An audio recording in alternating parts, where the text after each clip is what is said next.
हाँ भैया। एगो सहेली अपने ससुर से आके हाँ। अपना सखी से ससुरे के हाल बतावत है। अच्छा। अपने पिया जी के रहन सहन बतावत है हो। अच्छा। आ कैसे कैसे लागे न मनावा हो, लागे न मनावा, पिया बिन सजिया पे लागे न मनावा, पिया बिन सजिया पे लागे न मनावा, पिया बिन सजिया पे लागे न मनावा, हो लागे न मनावा, हो लागे न मनावा, पिया बिन सजिया पे लागे न मनावा, पिया बिन सजिया पे लागे न मनावा, पिया बिन सजिया पे लागे न मनावा।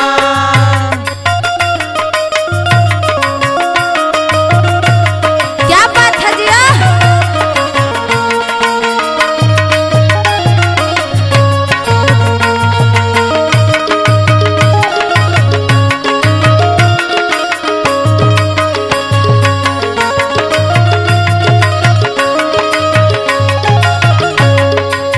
अपना सखी से का कहत है का कहती कि जैते पिया जी हमके छोड़ के कमाए चल गए हो। अच्छा। आ कैसे कहत है कैसे कहते गई न कमाए पिया छोड़ के अकेला हो, छोड़ के अकेला, छोड़ के अकेला हो, छोड़ के अकेला हो, छोड़ के अकेला, छोड़ के अकेला हो, छोड़ के अकेला हो, छोड़ के अकेला। ए सखी और सुना हो। सुनावा। बड़ा मन करे हो खेले के खेला हो, खेले के खेला, खेल के खेला हो, खेल के खेला हो, खेल के खेला, खेल के खेला हो, खेल के खेला हो, खेल के खेला।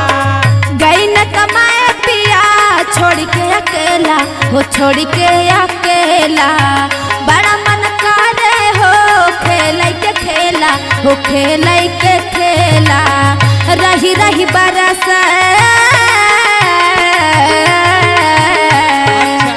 रही रही बरसला दूनो मोर नया नवा, पिया बिन सजिया पे लागे ना मनवा, पिया बिन सजिया पे लागे न मनावा, पिया बिन सजिया पे लागे न मनावा। हो लागई न मनवा, हो लागई न मनवा, पिया बिन सजिया पे लागई न मनवा, पिया बिन सजिया पे लागे न मनावा, पिया बिन सजिया पे लागे न मनावा। ए सखी हाँ हो। बड़ा खराब बाड़े पिया जी। अच्छा। हाँ हो। का भेलो सुना सुनावा।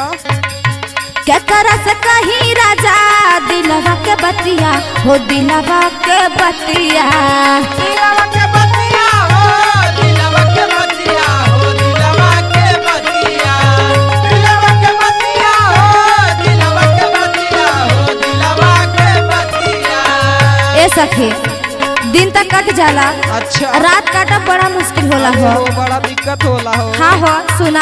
हमहू जानिला। दिनवा तक कटे जाला काटे न रतिया हो, काटे न रतिया, काटे न रतिया हो, काटे न रतिया हो, काटे न रतिया, काटे न रतिया हो, काटे न रतिया हो, काटे न रतिया। के करा से कहीं राजा दिलवा के बतिया हो, दिलवा के बतिया, दिनवा तक कटे जाला काटे नहीं रतिया हो, काटे नहीं रतिया, होत सबेरे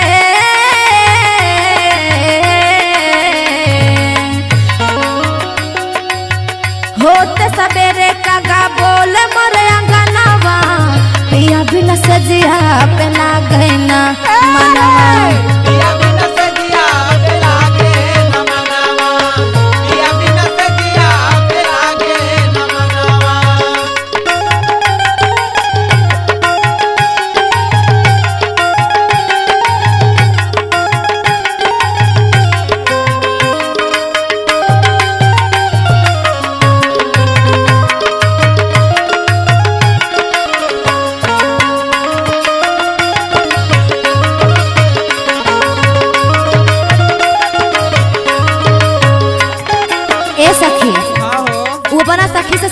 से का कहत है का कहत है आ कैसे कहत है कैसे हो एक ही उपाय पिया जल्दी घर आवा हो जल्दी घर आवा जल्दी घर आवा हो जल्दी घर आवा हो जल्दी घर आवा जल्दी घर आवा हो जल्दी घर आवा हो जल्दी घर आवा।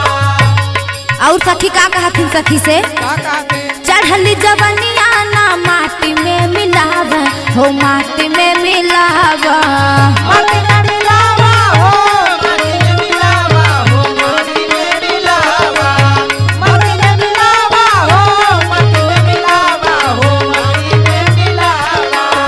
एक ही उपाय पिया जल्दी घर आवा हो जल्दी घर आवा चढ़ली जवनिया ना माटी में मिलावा हो माटी में मिलावा अनामिका कहे आजाद मान मोर कहनावा पिया बिना सजिया पे लागे न मनावा पिया बिना सजिया पे लागे न मनावा पिया बिना सजिया पे लागे न मनावा पिया बिना सजिया पे लागे न मनावा का करी होए सखी का करबू हो।